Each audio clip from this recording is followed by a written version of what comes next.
Hi everyone, welcome. I'm about to put my glove on and get to work on feeding a few bins, and they're not bins that I would normally pull up onto the bench together. They're just a bunch of random systems that have been fed anywhere between 8 to 11 days ago, and there's really no correlation between any of them. They're just bins that I thought I might be able to use to get rid of some of the stuff that my mom sent home with me today from after dinner. She loaded me up with a whole bunch of kitchen scraps that need composting, and rather than trying to squeeze more stuff into my storage space in the freezer, I thought I might just take the stuff that she already sent over frozen and bring it right down here and feed it to some of my worm bins that are somewhat due, maybe not desperately due, but somewhat due. And this way we solve the storage situation in my freezer, and we also take care of feeding 4 bins, which in the past might have been spread out over 4 different videos. So today we're just going to focus not so much on trying to keep to some sort of crazy mission statement or anything like that. We're just going to focus on getting some food in if I could ever figure out how to get this crazy glove on. I think it's wet. That's the reason it doesn't want to go on. All right, cut. Okay, it looks like the inside of it was a little bit wet. I just turned it inside out so that I can get it on. Let's get to work. So yeah, I don't have any intention of going through some sort of long drawn out process here. I really would like to try to just get this feeding taken care of and be done. But I do want to make sure we're adhering to certain things. This was the youngest of the systems here, and here there's really no rules or anything like that, but in some cases we're trying to switch back and forth and stick to a sort of feeding pattern. Even in the one that used to be the pocket feeding system, even after the pocket feedings, we've been trying to keep to a 10-day interval, and today does happen to actually be the 10-day interval for that one, so that just works out well too. The only thing I remember about this system, and I did glance at the video from our last check-in, was that I did try to put in a couple things that I traditionally consider to be slow composting things in the worm bin, and we already caught a little peek of one of them. One of them was going to just be an apple, a whole apple placed into the bin, which in the past for me has typically meant coming back in numerous times only to find that the apple's hardly been touched. But here it seems like some of the juices from the apple are beginning to leach out of the apple and end up down in the bedding right beneath it, which the worms seem to be taking a pretty good shine to. Try to remember, there was something else on this end. I think it was a green pepper. So if we see any hint of the color green, then we'll know that that's what that was, unless they just gobbled the whole thing up already. And then there was another slow composting item placed in next to the apple, which is mainly a slow composting item due to its hard shell. Oh, but I could see this one was already cut. I can even see that a worm has discovered the inside of it. So no worries there. I wondered if this was still possibly intact. I didn't realize it had been cut open, but it makes sense that it had been cut open and determined to be bad, and that's how it turned into worm food. And over here, I don't know what's drawing such attention, because I thought that other than the avocado, there wasn't much else going on. But for whatever reason, this piece of paper's got a good number of worms hanging out on it. I wonder why. Perhaps this was what was right beneath the avocado? I don't remember.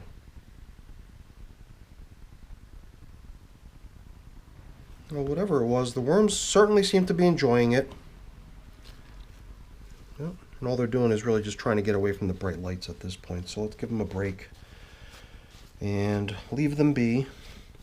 I think right in between these two pieces of food that we already checked out and excavated and looked at already, the apple and the avocado, we'll put in today's feeding. We'll grab maybe a few chunks of this potato peel, as well as one of these half of a spoiled pear.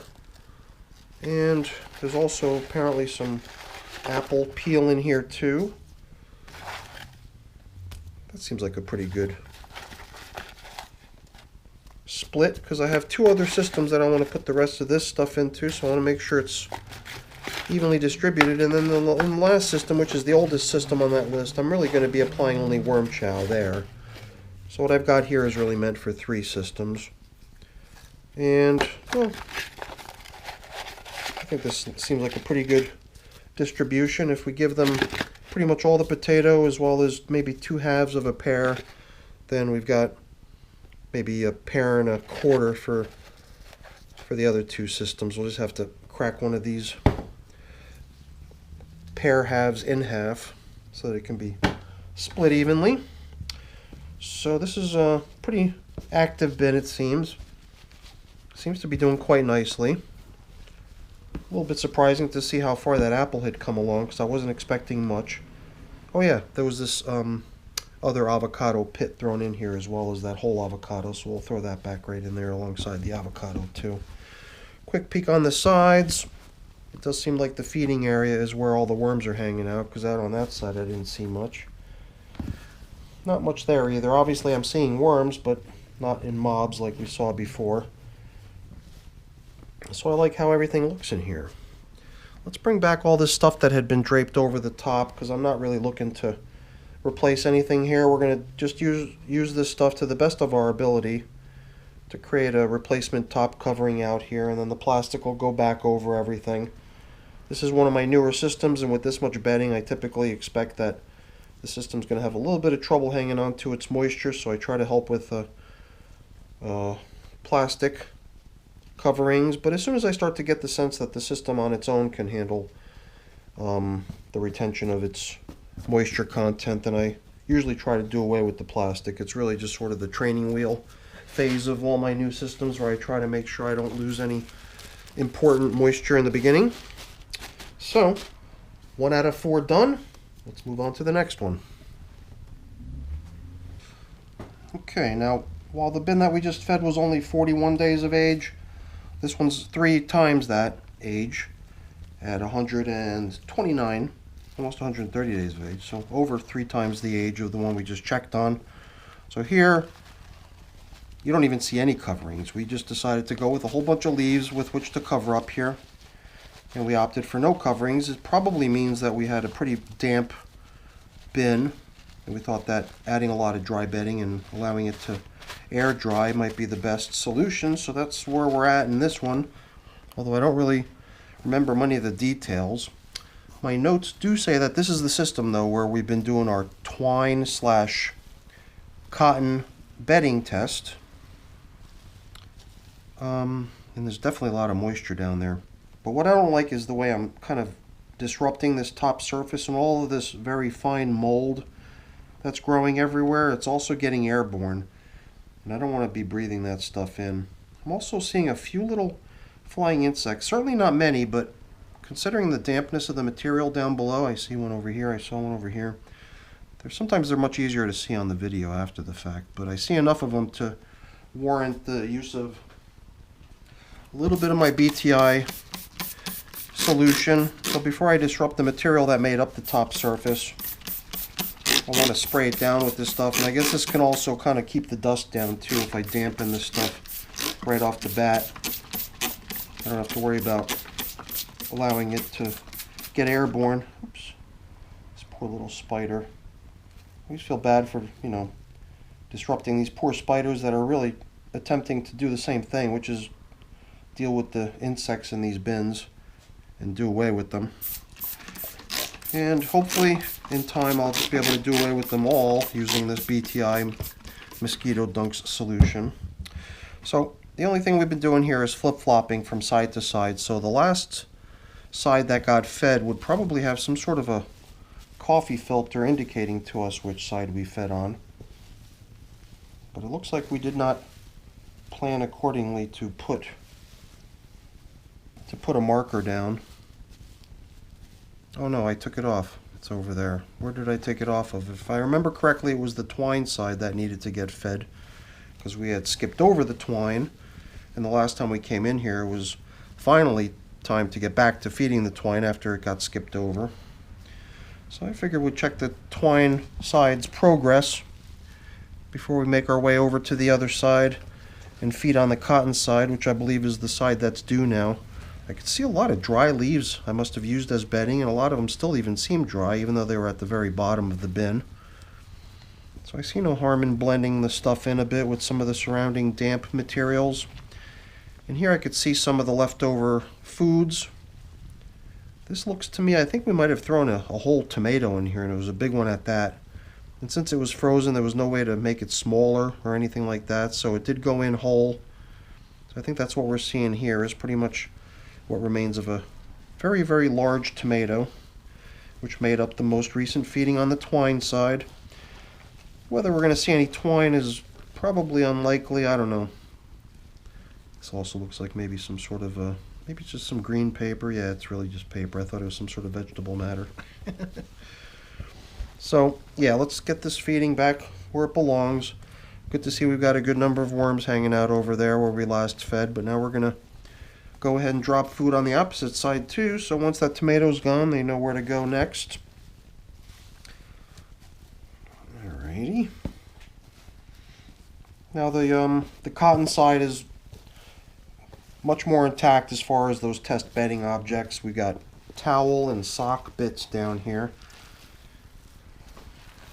And here is a piece of sock, for example. Just, regular white tube socks. Not showing a lot of signs of wear. Some people have even commented it could be that they're not cotton. It seems unusual to me, but who knows? We'll see. There's also a chunk or two of a beach towel thrown in here. It's a piece of banana stem. So this is more socks. I believe there were quite a few pieces of sock versus maybe only one or two pieces of beach towel. This here is another sock part. We have yet to find a piece of towel. I'm not going to get excited that it's been eaten. I'm pretty sure we're going to bump into it. I just typically like to get all of the test bedding objects out of the feeding area so we could check them out partially, but also that when we rebuild the feeding area to add the fresh food, I could place it right under where the fresh food's going to be, and then hopefully that maximizes the, I don't know, the I guess the draw or the attractiveness of the bedding. So while maybe they wouldn't be terribly interested in checking out this sock or treating it as their bedding or maybe as their carbon food source, maybe by having all these juices of the most recent feeding dripping onto it, maybe that'll help a little bit. I guess we're not going to supplement bedding today either. We're just putting food in on these check-ins. Very bare bones, quick in and out type check-ins.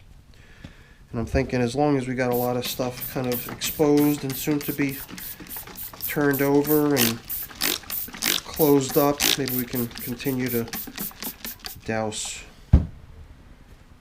with more BTI before we close up shop. So we got some more pieces of pear. It's 1 1/4 pear, leaving about 1 1/4 pear for the last system. Not the last system, the next system. The last system we're feeding is the oldest, into which we're going to put only worm chow as they're feeding.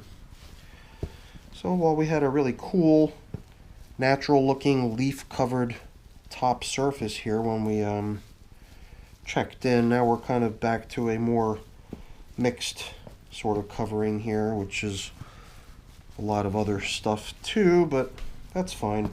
I'm still getting that sense that moisture in here is perhaps more than it needs to be. Oh, looks like our little spider friend over here has made his way out of the bin, thank goodness. I almost forgot about him. In fact, I had forgotten about him, so I felt bad that when I saw him, I felt bad that I could have potentially tilled him in underneath the materials here. I'm going to put this little guy back over on the shelf, and then he could situate himself somewhere again. Didn't want to let go of my glove. Got rid of him. He's safe and sound. He's on one of my other worm bins now. So back with the feeding zone indicator positioned right over where we added the pears. And we're going to forego covering. I think we're good still with no coverings here. At least I think so. Maybe just to see what we could do about combating these silly flying insects, we'll just lay in a little bit more of this stuff right into the areas where we know visiting insects might try to make themselves at home. And if they do, then any eggs or babies they try to create here are not going to have any chance at surviving. All right, on to the next system. I guess with a little bit of a flying insect problem that I've been coping with down here, it's not surprising that my bins have spiders lurking in them, trying to nab some of those little flying insects that are making themselves at home. But we'll see what we could do about it. At least scaring them out of the bin before we start tilling things all over the place. These guys are pretty fast and wily. As long as they're out of the bin, I think if they want to find their way back to the shelf system, they can, and they could situate themselves over this bin again in the future if they wish to, but I just don't want them to get folded in amongst the materials in the bin while we're working here. So that white powder you saw on top of that cardboard was stuff that I'd been using in the past to try to deal with the insects. That's diatomaceous earth powder, by the way. But I pretty much transitioned over to trying to use this BTI. So here again, I should probably glance at least down into the system a little bit to see if there's any flying insects present. The fact that there's still, spiders here means there might still be stuff flying around that they're trying to prey on. It takes no effort hardly to just put a little shot of this stuff right onto the top surface, which is where any of their larvae or eggs would possibly be right now. And that's my target anyway, so what the heck. Whether I see them or not, I'm going to assume that they might still be there, even though I don't see any signs of the flying insects themselves. And then this way we know we've done our part to try to cope with the situation. Here again, we're going side to side on the feedings. And on this system, we used to be doing the pocket feedings. This is the system where we'd always done a 10-day interval between feedings. And, I'm sorry, no.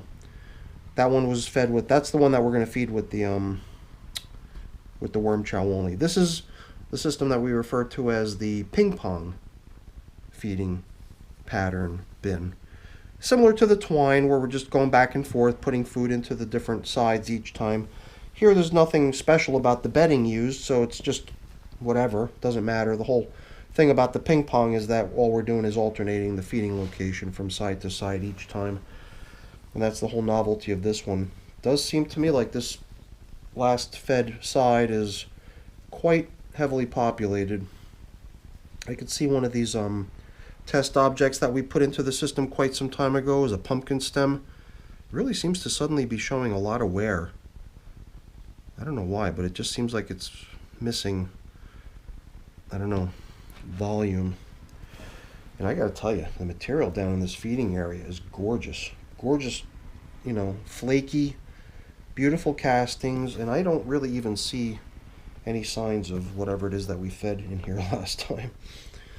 So my notes say it was 10 days ago. It must have been something that we knew would go quick, because after 10 days I'm seeing no signs of anything other than just the worms that came by to feed on it. And with this many worms hanging out down here, it's really not too much of a surprise that they didn't leave any leftovers.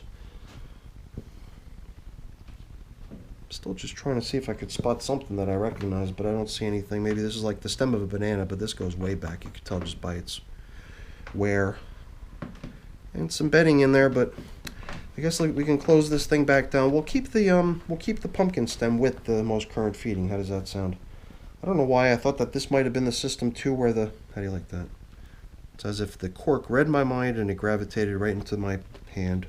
So besides the stem of the pumpkin, there's also a cork in here, but the cork goes way, way back.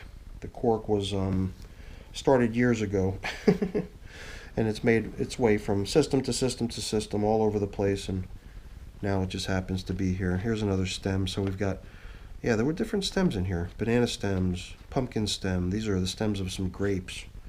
Pumpkin stem, I mean the banana stem I think I threw down here, but here's another banana stem we could just include with today's feeding. Spice it up with some seasoned foods that are already pretty heavily broken down. But the feeding that they're going to get today is going to go on to the opposite side, and I wonder if it'll create as much of a turnout with those pairs. Or who knows, maybe this side already has a bunch of worms hanging out on it. Maybe not so much. I see tons of bedding, lots of paper, lots of shredded paper down here. How curious compared to how that opposite side looked, right? Kind of don't feel so guilty now putting in food only, knowing that there's this much bedding in here already. So maybe we'll create a little bit more of a buzz on this side by dropping in a couple of these yummy pieces of pear. Here too, this is the stem of another banana, but it's also quite far gone, as you can see. Pretty incredible to see how few worms are on this edge relative to what we saw on the opposite edge. They really went after the food. It's pretty cool. So not much to be done here other than drop in the food. Like I said, no fresh bedding, but this side obviously has a good amount of bedding, you know, from previous check-ins. So that's kind of cool. So it feels good to be backfilling this hole with what appears to be a pretty good amount of bedding to surround the food with. So that's kind of nice. And you know, all the while I've had my grit here and I've not applied it once, so I guess I'm not going to try to uncover stuff here now. Well, you know, I guess I do have to uncover stuff here because we forgot to place in all these old food objects and stuff. So let's make sure they're down there where the most recent feeding was. Make sure it's covered, and that'll do just fine. Okay, on to the oldest of the systems we're going to feed. We're going to be feeding there with chow only, and then we'll be done. So originally I thought that the previous bin that we just fed was the system where we had previously done the pocket feedings. It's actually this one. You can see this is the list of when each of the feedings occurred, interval between the feedings, what was placed into each corner. Most recently we've been adding chow to the middle each time. I think during the last check-in all we did was we look at a version of this that's up on the computer screen. This printout goes back about a month and a half, I believe, at this point. And the only thing we did when we fed in here last time was we sprinkled the top surface with worm chow. That's really all it consisted of. Oops, making a mess here. Okay. Oh, you know what? I made a mistake.